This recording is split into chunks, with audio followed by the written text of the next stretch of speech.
Hi, today's story is on the topic.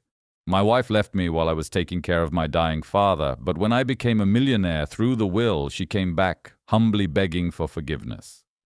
I'm 36 years old, I've been married for 8 years, and we have 2 children. I'm also the only son of my sick father. My father has been suffering from kidney problems for many years, but over the last 2-3 years his condition has worsened. And now, he has to undergo dialysis twice a week. This is a process of artificially removing waste products and excess fluid from the body. He used to be able to go to these procedures on his own, but over the past year he has often asked me to go with him. Every day he grows weaker.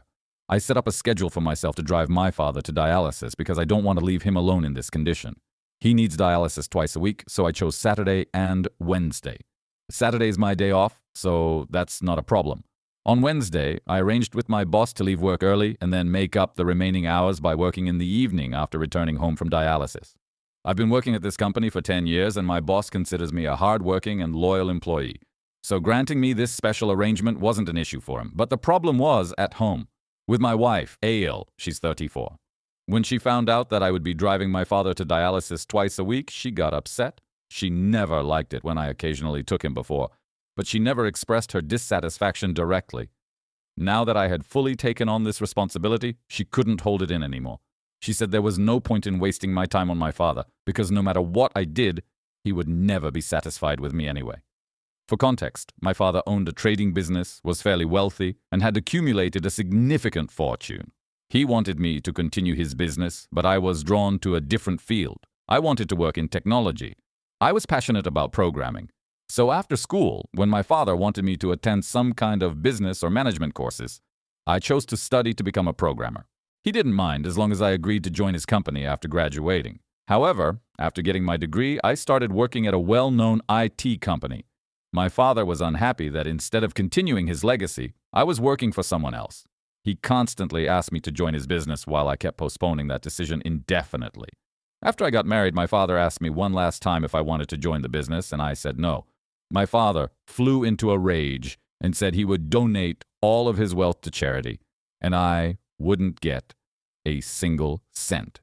I still didn't change my decision because even back then I was earning good money. At 29, I bought a car and my own house. I was confident that I could live a достойную life even without his fortune, so I told him that I didn't need his money and could take care of myself. From that moment on, our relationship deteriorated. 5 years ago, my mother died of a heart attack. This hit my father hard. I had left home at 17 to go to university, and then I found a job and started living independently. My mother was my father's only companion, and her death was the hardest blow for him.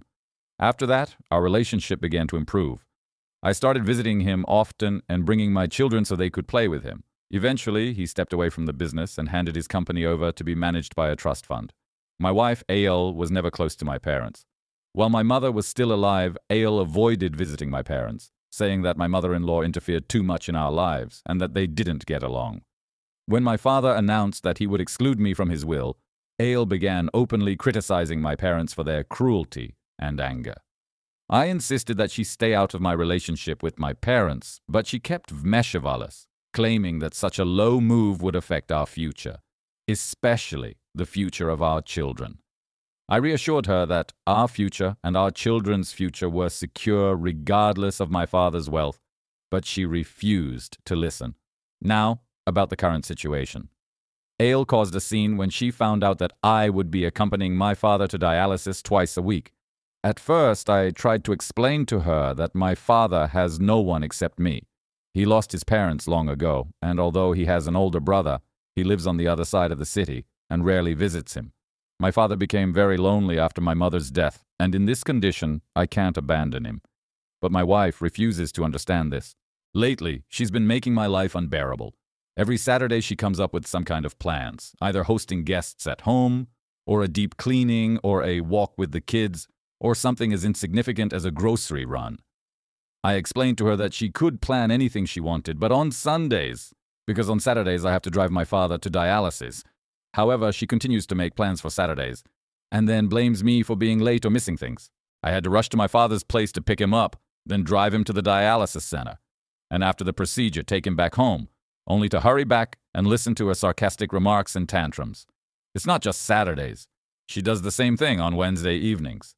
I promised my boss I would make up the remaining work late at night or after coming back from dialysis, but she always finds a way to make things harder for me. She would leave to meet her family, longtime friends, or attend some random event, dumping the kids on me. During that time, I had to cook for the kids, feed the younger one, and in between try to finish my remaining work tasks. And all of that after a long, exhausting workday and a trip to the dialysis center. Many times, my father offered to go to the center with a nurse because he could see how rushed and tense I was, constantly checking the time. After dropping him off at home, I wouldn't wait a second and would immediately rush back. Even when picking him up, I asked him to be ready and waiting outside before I arrived. My father has a full-time nurse and caregiver, but I still feel guilty for not spending enough time with him. The drive from his house to the center takes 30 minutes. I used to enjoy talking with him on the way, about the old days and about the kids, but as Aile's behavior got worse, all I could think about was how to get back home faster. Most of the time I speed, break traffic rules in jams, take shortcuts, and overtake other cars just to cut down travel time. This is the only time I get to spend with my father, so I don't want to ask him to go with a nurse. I believe that as a son, I have responsibilities too. Honestly, I'm exhausted, and I just can't put up with this woman anymore. So write your opinion on this situation in the comments. What would you advise the author to do? Maybe he's in the wrong and should listen to his wife. How can a father take away his children's inheritance? And now, let's move on. Update 1. With each passing day, the situation keeps getting worse. My wife is doing everything she can to make me stop taking care of my father. Her argument is that it's pointless. My father has already removed me from his will and donated his wealth to charity, so in her opinion, there is absolutely no reason to waste time and energy on him. But I can't understand her logic. Are we supposed to do everything only for money? What about people whose parents have no wealth at all? What if they are completely poor? Should their children abandon them just because their parents have nothing to offer? After listening to her tantrums for many months, I finally told her that she also won't receive any inheritance from her parents. So why does she still visit them from time to time? Oh God, she completely lost it over that, and said that her parents have done far more for her than my greedy father. They supported her in everything. They're not like my father, who turned his back on me because I didn't join his business. She said her father would never do something like that to her, so I shouldn't compare my parents to hers. Now, these arguments have become the norm in our house almost every Wednesday and Saturday after I return from dialysis. And each time, they become more vicious and uglier. She used to argue with me in private. Now she yells and screams at me in front of the kids. On top of that, she spoke badly about my father to our children and tried to turn them against both me and him. I overheard it and stepped in, which once again led to another huge fight between us. Fighting with Aile has become routine for me. On the days when she doesn't start a fight, I actually feel like something is missing. I've almost given up. I don't yell back anymore, and I don't argue with her. I just ignore her, as if she doesn't exist. What else can I do? I can't abandon my father just to please her. I don't care that he removed me from his will. He did it because of my own decision. I refused to join his company, and he was forced to hand over his hard-earned business to a trust. For him, that must have been a huge disappointment. That company was like a child to my father, and he was forced to give it to someone else. He had every right to disinherit me, because I hurt him. Sometimes it feels like karma is punishing me for hurting my father. On the other hand, my father keeps getting weaker. He can barely move on his own anymore. He needs help getting out of the house and into the car. To save time, I used to ask him to come outside and wait for me, and after dialysis, I would just drop him off at the door. But now I honestly don't care if I'm late. I go inside, carefully help him to the car, then bring him back home, and make sure he's settled comfortably. He's developed shortness of breath, so I move him as slowly as he needs. When I drive, I also avoid speeding so his heart rate doesn't spike. Now, it doesn't matter to me if I get home late because rushing doesn't help anyone. If I'm going to have to deal with that vicious woman anyway, why not at least make my father happy? Unfortunately, my more relaxed attitude only made things worse at home. Yesterday, Aile told me I had to choose between her and my father. I tried to explain that my father won't be with us forever, and given his condition, it feels like he doesn't have much time left. But she coldly replied, "In that case, you need to decide who matters more to you. The one who will always be with you, or the one who's going to die soon." It was so heartless that I said to her, "You know what? I'd rather choose my father than a snake who spits venom at a dying man." She packed her things and left. I didn't even try to stop her. She needed time to cool off, and I needed a break from all these constant fights. While she's gone, I'm taking care of the house, the kids, my father, and my job, and yet I feel so relieved and calm. Her absence actually brings me peace. The day before yesterday, she sent me the divorce papers. I was expecting it, but I didn't think it would happen this fast. I was shocked, but deep down, I felt joy and relief. I didn't call her. I just signed the papers and sent them back. To my surprise, she didn't ask for custody of the kids. That was the only thing I truly worried about. But it was clear she didn't really want the children. When she received the papers, she called me back screaming, "How could you just sign them without calling me and trying to convince me to come back?" Funny, right? Then her mother grabbed the phone and yelled, "You should have acted like a man and tried to win your wife back instead of just signing the papers." It was hilarious. Why on earth should I have done that? She wanted a divorce, and I agreed. I thought, that works for me. I got rid of her without any extra drama. I also took a jab at her, saying that she abandoned her children and didn't even want to take them with her. She replied that I could keep all of our assets, including our 2 kids. She didn't need any of it. Her mother said that Ale is still very young and doesn't want to carry the burden of children on her shoulders. I replied, that works for me. I'm happy my kids are with me. It's definitely a relief for me, but I worry about my children. They miss their mom, especially the younger one. It's hard for me to handle all the responsibilities on my own, but I hope I'll be able to get through this. Update 2. This will be a short update. I moved into my father's house with the kids. It was a great decision, I have to say. Moving in with my father benefited all of us. My father got the company of my children, and they got a grandfather to play with. My father had a full-time caregiver who agreed to help look after my kids for extra pay. Why not?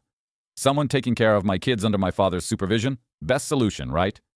It's such a happy feeling to see my father playing and laughing with my kids and them enjoying their time with their grandpa. Ale didn't expect this turn of events. When divorcing me, she wanted to make my life miserable. She thought I wouldn't be able to handle everything at once, taking care of the kids, my father, the house, and my job. But everything worked out perfectly. I definitely came out on top in this situation. The divorce was the best thing that could have happened. Ha ha ha. Update 3. Sad news. Last week, my father passed away in his sleep. He went to bed happy and content after playing with my kids and never woke up. The doctor said he died without suffering. The doctor, his nurse, and even the caregiver said that my father was happy after I moved in with him, and that it actually extended his life by several months. He was already on the brink before I moved in. Losing your only parent is incredibly hard, but I'm glad he spent the last months of his life happy. My kids are also very sad about him, but my father instilled good values in them. They say their grandpa taught them to accept reality and move on. Life doesn't stop for anyone. I feel so proud when I hear them say things like that. They truly give me strength in this moment of despair. But there's another shocking piece of news that came after my father's death. My father's lawyer contacted me and asked me to come to his office to read my father's will. I said it wasn't necessary. My father had already told me he had transferred everything to a trust, and I was fine with that, so he could continue handling the paperwork to pass everything on to them. I asked whether I needed to vacate my father's house since I assumed it had also been donated to the charitable trust. He laughed and simply asked me to come in. When I arrived, I saw that the members of the trust were already there. He had summoned them as well. When the lawyer began reading the will, I couldn't hold back my tears. My father had actually left everything to me, his entire business, the house, and his fortune. I asked the lawyer whether these changes had been made recently, because I thought he might have done it after I started taking care of him. The lawyer smiled and said that I had always been his heir and that the will had never been changed. I cried uncontrollably. My father had never abandoned me. Maybe he threatened to disinherit me just to push me to continue his business. My father's lawyer tried to calm me down, but I kept sobbing. I told him that it was tearing me apart inside. I had hurt my father my entire life, and yet he had always taken care of me. The lawyer said that my father was very proud of the fact that I didn't give up my passion under pressure, and that I chose to walk away from wealth to follow my dream. My father was incredibly proud of me. The lawyer added that I am now the head of the business, and if I want to, I can take the company back from the trust and run it myself. And I think I will do that. I did everything my own way, and my father supported me indirectly the whole time. Now, it's my turn to repay him. I plan to take the company back from the trust and grow it to the level my father always wanted it to reach. I went home and told my children about their grandfather's will. He left part of his estate to them as well, to be given when they turn 18. Today, we went to his grave with flowers and spent some quiet time there. This is an incredibly heavy moment for me emotionally. Update 4. You know, ants come back as soon as they see sugar. A month after my father's death, I started running his business and getting involved in other public activities. First of all, I quit my job and took over the business. Then, I rented out my own house because my children decided to live in their grandfather's house. In that house, they feel a connection to him. That house holds memories of my childhood, so I don't want to leave it either. When the news spread that I had inherited my father's millions, my house was suddenly full of visitors, long-forgotten relatives, friends, and neighbors. But the most unexpected visitors were my ex-wife, A.L., and her parents. They walked into the house crying, claiming they hadn't known about my father's death. Otherwise, they would have come to the funeral. Her parents kept saying kind words about my father. A.L. hugged the kids and cried, talking about how much she missed them. I asked her if she missed them so much, why she hadn't visited them even once in the past 8 months. She said she had come to our house, but it was locked. What nonsense? I asked. Weren't you worried about your children when you saw the house was closed? Didn't you feel the need to contact me and make sure the kids were okay? She had no answer. Then her parents suggested, let's forget everything that happened in the past. Now that Grandpa is gone, the kids shouldn't be home alone while their dad is at work. They need a mother, so it would be better if you two reconciled. I laughed right in their faces. The kids needed her the most when she abandoned them and left them with me. Now the children have adjusted to her absence, and I don't want her back in my life. She started crying, and her parents left us alone. She grabbed my hands and begged for reconciliation. She said she loved me and missed the kids. I laughed and said, you know what? You don't love me. You love the fortune my father left behind. You and your greedy parents came here to feed off my money. I don't regret using those words about her parents because that's exactly what they are. Greedy. During our divorce, she called my father greedy and cruel, and now she's back, hoping to get a share of his hard-earned money. But I won't let this woman get a single cent. She got offended when I insulted her parents and claimed that she had been begging me only because she loved me. But now she would take what rightfully belonged to her. During the divorce, she didn't ask for alimony, but now she wants half of my wealth. Actually, half of my father's wealth.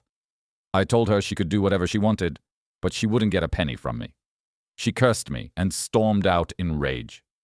After that, I discussed the situation with my lawyer, and he assured me that her chances of getting anything are extremely small. The divorce was finalized a year before I received the inheritance, and since the children stayed with me, she has no grounds to claim anything. However, he warned me to be careful about letting her spend time with the kids, as she could manipulate them and later file for custody to demand child support and other expenses. I was incredibly grateful for that advice. I decided to closely monitor their meetings. Right now, I'm spending a lot of time with my children to help them cope with the loss so they don't seek emotional support from their mother. Now that I've taken over my father's company, it gives me much more flexibility in managing my wealth and my personal life. I'm planning to take the kids on vacation to the Bahamas. Why not? They've earned this luxury break. It's not about suddenly having my father's fortune fall into my lap. I could have afforded this before too, but I didn't have the time while juggling work and caring for my father. Now that I do have time, I want to make them happy. As for Ale, she hasn't contacted me since her last visit. I assume she's busy looking for lawyers to sue me. So what do you think about all of this? Who's right and who's wrong? In my opinion, the wife in this story is not an absolute villain, no matter how it may seem. Judge for yourselves. The father was actually planning to completely disinherit his son. Yes, he paid for his son's education and programming, but in return, he still wanted his son to take over the company after graduating. So the son was basically feeding him empty promises, while the father kept hoping that one day he would finally take the reins of the business. But what if the son had said from the very beginning that he never planned to do that? Then everything could have played out in a much harsher way. Now put yourself in the wife's shoes. Just imagine it. Your husband's father essentially wiped his feet on him, saying he wouldn't get a single cent. How would you react in her place in that situation? That said, divorce and scandals on this scale are definitely going too far on the wife's part. Yes, you don't like it. Sure, you have the right to feel that way, but don't cross the line. You have a normal life, children. You're not the owner of your husband. He is, after all, a separate individual. The same goes for the father. His behavior was also clearly over the top. Children should feel that they are needed by their parents. Okay, if he had left his company to a trust or to a sister or brother, we'd be more inclined to justify it, saying it's logical and all that. Basically, the kind of things we've been told our whole lives. But still. And of course, if we're choosing the most reasonable person out of everyone in this story, it's definitely the son. God grant him good health and a good life. Write your opinion in the comments. Thanks for watching this video to the end. Check out our previous video. We'll have many more stories like this, so be sure to subscribe to the channel. Good luck, and see you soon.